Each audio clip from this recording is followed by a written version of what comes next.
Hello friend, कैसे हैं आप सभी लोग। आप सब लोगों की तैयारी अच्छी चल रही होगी। जब तक ये लॉकडाउन रहेगा तब तक अपनी तैयारी पूरी तरीके से कर लीजिएगा।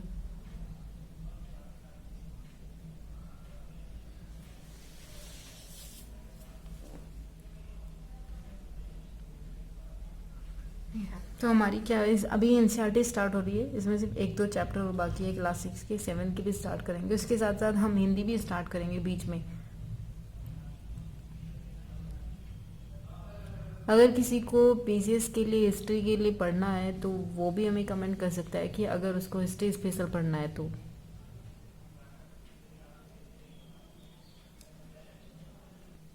ठीक है, तो हमारा आज का नया चैप्टर क्या है? मानचित्र। इससे पहले वाले हमने थर्ड चैप्टर करा दिए हैं, उनको पहले ध्यान से पढ़िएगा, क्योंकि आगे के चैप्टर और 7 क्लास और 8 क्लास तभी समझ में आएगी जब आप 6 क्लास की पूरी एनसीईआरटी पढ़ लेंगे और उसको समझ के। इसमें से कोई चीज़ रटने वाली नहीं है, सिर्फ उसको समझना है।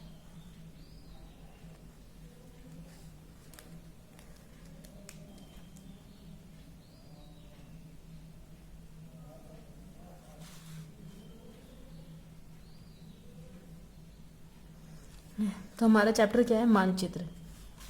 यहाँ पे बताया गया है कि आप दूसरे अध्याय यानी कि जब हमने चैप्टर पढ़ा था उसमें ग्लोब बताए थे, अक्षांश और देशांतर बताए थे कि भारत कौन से अक्षांश से पड़ता है और देशांतर में किस तरीके से देशांतर रेखाएं खींची जाती हैं।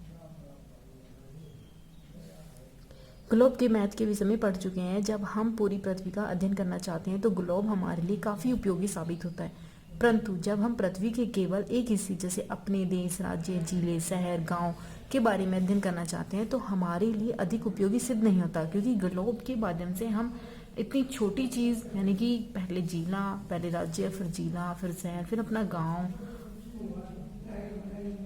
इतनी सारी चीज़ों को अगर हमें पढ़ना है तो फिर हमें मानचित्र की सहायता लेनी पड़ेगी।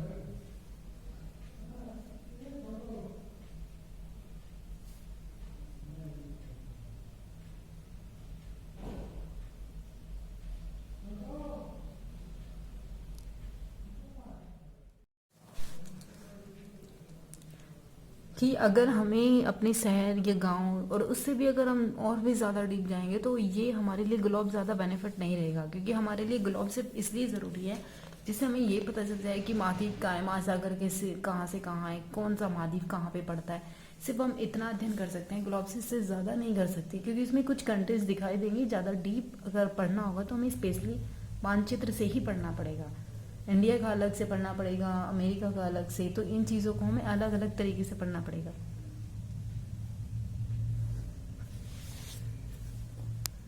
अध्ययन करना चाहते हैं तो यह हमारे लिए अधिक उपयोगी सिद्ध नहीं होता है। ऐसी स्थिति में हम मानचित्र का उपयोग करते हैं। तो मानचित्र पृथ्वी की सतह और इसके एक हिस्से के पैमाने के माध्यम से चपटी सतह पर खींचा गया एक चित्र होता है, जिसे छोटी छोटी ये पता चल जाता है। जैसे हमारे इंडिया का अगर हम मानचित्र देखते हैं तो हमें पता चल जाता है कि हाँ, कि हमारा कौन सा स्टेट है, जिस स्टेट में हम रहते हैं वो कहाँ पे पड़ता है, उसमें कितने स्टेट टच हैं। ये सारी चीज़ें हम मानचित्र से ही पढ़ सकते हैं।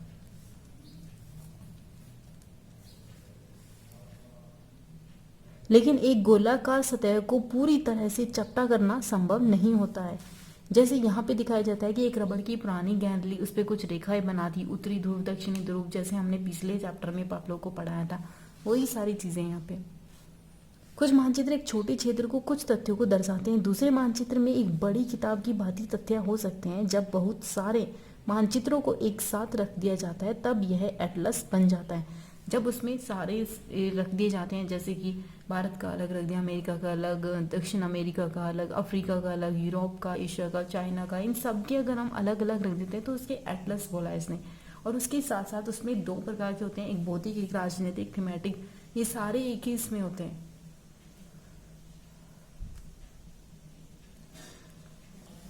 एटलस विभिन्न प्रकारों तथा भिन्न भिन्न पैमानों से खींची गई मापों पर आधारित होता है।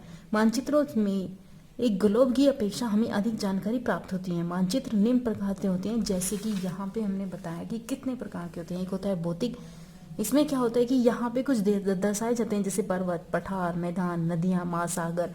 इससे पता चल जाता है कि भारत में कौन सी नदियाँ कहाँ पड़ती है, कितना इसमें वन है, कितने पठार है, किस क्षेत्र में ज़्यादा पठार पड़ते हैं, या फिर कौन सी नदियाँ सतत है जहाँ पे वर्ष भर पानी रहता है। तो इस चीज़ का अध्ययन अगर हमें करना है तो फिर हमें भौतिक मानचित्र को पढ़ना होगा। और क्वेश्चन दोनों से ही पूछे जाते हैं। राजनीति में क्या होता है, इसमें राज्य होंगे, नगर होंगे, शहर होंगे, गांव होंगे। अगर आप अपना बागपत जिला या फिर और बिजनौर जिला इन चीज़ों को पढ़ते हैं तो और ज़्यादा चीज़ें संभव होती है, क्योंकि उसके आसपास के सारे क्षेत्र आप लोगों को मिल जाते हैं।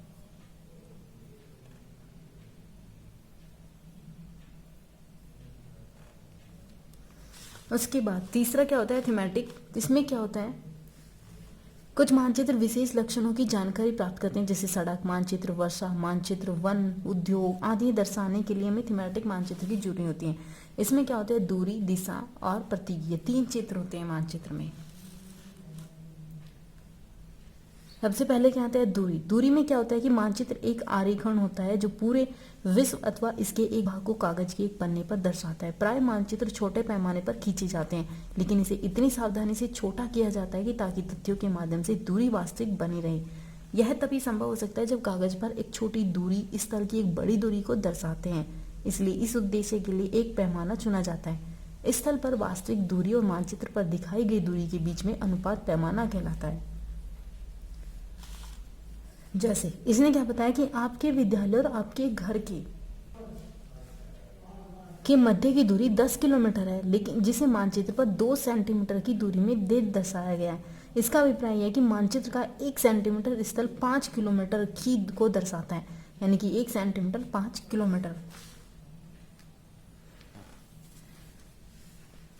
इस तरह पैमाना किसी भी मानचित्र के लिए बहुत उपयोगी होता है। अगर आपको पैमाने का ज्ञान है तो आप मानचित्र पर दिए गए किसी भी 2 स्थानों के बीच की दूरी का पता लगा सकते हैं।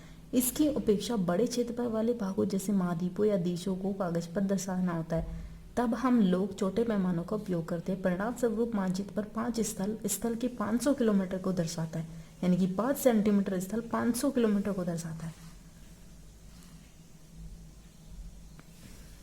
और इसको छोटे पैमाने वाला मानचित्र कहा जाता है। जब एक छोटे क्षेत्रफल वाले भाग जैसे आपके गांव, शहर को कागज पर दर्शाना होता है, तब हम बड़े पैमाने का उपयोग करते हैं। जैसे स्थल पर 500 मीटर की दूरी को दर्शाने के लिए 5 सेंटीमीटर से दर्शाया जाता है।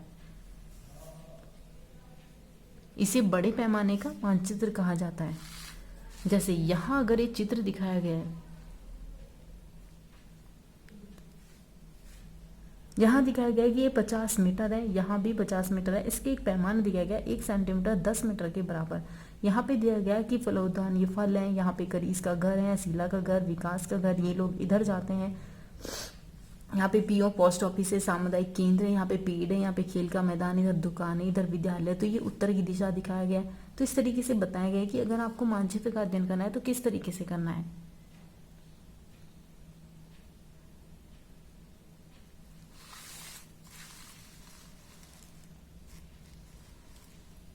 ये आप लोगों ने देखा होगा, इसे दिशा सूचक कहा जाता है। यहाँ पे क्या है, दूसरा है दिशा। अधिकतम मानचित्रों में ऊपर दाहिनी तरफ तीर का निशान बना होता है, जिसके ऊपर अक्सर ओ लिखा होता है। यह तीर का निशान उत्तर दिशा को दर्शाता है। इसे उत्तर रेखा कहा जाता है। जब आप उत्तर के विषय में दर्शा जानते हैं, तब आप दूसरी दिशा जैसे पूर्व, पश्चिम, दक्षिण के विषय में पता लगा सकते हैं। जैसे कि यहाँ पे दिखाया गया है ये वाला पार्ट। यहाँ पे देखिए कि जो भी दिशा सूचक होगा वो कभी भी पूर्व पश्चिम की तरफ नहीं होता, हमेशा उत्तर और दक्षिण की तरफ होता है। तो जो यहाँ पे डॉट बना हुआ है, इससे पता चलता है कि उत्तर दिशा कहाँ पे पड़ती है। इसीलिए जब भी कोई नाविक होता है, जब पहले क्या होता था कि जब दिशा सूचक का आविष्कार किया गया तो लोगों ने यहाँ पे इंडिया में आना शुरू किया, दिशा सूचक लेकर आते थे, और उसी के आधार पर इन लोगों ने देश की, यानी कि अलग अलग देश की खोज की थी। तो इसलिए दिशा सूचक से क्या पता चलता है कि हाँ ये उत्तर दिशा में है, तो इसके अपोजिट ये चीज़ें प्राप्त कर ली जाती थी।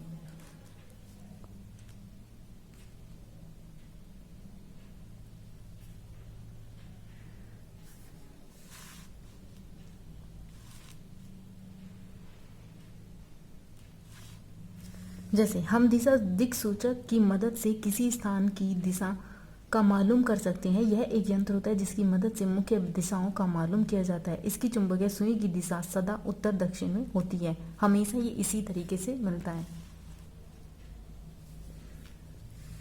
प्रतीक। प्रतीक क्या होता है कि मानचित्र का तीसरा प्रमुख अंग यही होता है। इसमें विभिन्न लक्षणों जैसे किसी के भवन, सड़कों, पुलों, रेलगाड़ी, पटरियों पटरियों या फिर कुएं को दिखाना असंभव होता है। तो इसलिए हम क्या करते हैं कि इसको अक्षरों, छायाओं, रंगों, चित्रों, रेखाओं, इनके माध्यम से इन चीज़ों को दर्शाने का प्रयास करते हैं।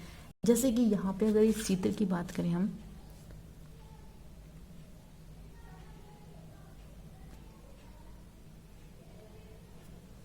यहाँ पे क्या दिखाया गया है, इस सड़क है पक्की और कच्ची। यहाँ पे दिखाया गया है ये पक्की है और ये कच्ची है। तो ये हम सिर्फ मानचित्र में डॉट डॉट करके बना देते हैं। इस तरीके से बना दिए जाते हैं, पीओ या फिर पीओ, ये नदियाँ हैं, ये कुएं हैं, ये तालाब है। इस तरीके से मानचित्र जब बनाया जाता है तो इसमें इस तरीके के कुछ चिन्ह बना दिए जाते हैं, जिसके माध्यम से हम इतने बड़े तो नहीं लिख सकते कि हाँ ये रेलवे लाइन है, नहीं, उसे पता चल जाता है अच्छा ये पक्की रेलवे लाइन है और ये कच्ची है, या कच्ची सड़क है, या बड़ी रेलवे लाइन है, या छोटी रेलवे लाइन है, मीटर है, रेलवे स्टेशन है, क्या है।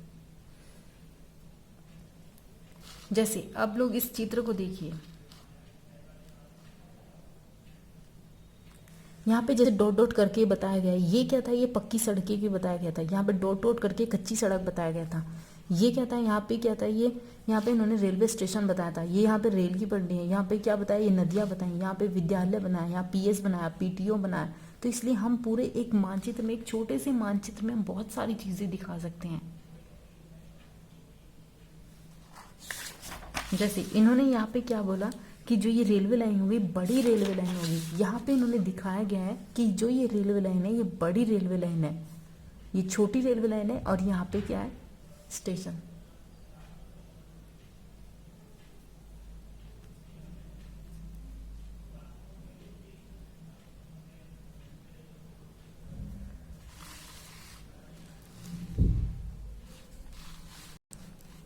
जैसे रेखा चित्र क्या होता है, एक आरेख होता है जिसका आधार पैमाना न होकर स्मृति स्थानीय प्रेक्षण होता है। कभी कभी क्षेत्र के एक कच्चे आरेख की आवश्यकता वहां के एक स्थान से दूसरे स्थान के सापेक्ष दिखाई देने के लिए होती है। कल्पना कीजिए कि आप अपने मित्र के घर जाना चाहते हैं, परंतु आपके मार्ग का ज्ञान नहीं है। आपका मित्र यहाँ पे दिखाया गया कि आपका मित्र आपके घर के रास्ते को समझाने के लिए एक कच्चा आरेख बनाता है, जिस तरीके से यहाँ पे दिखाया गया है।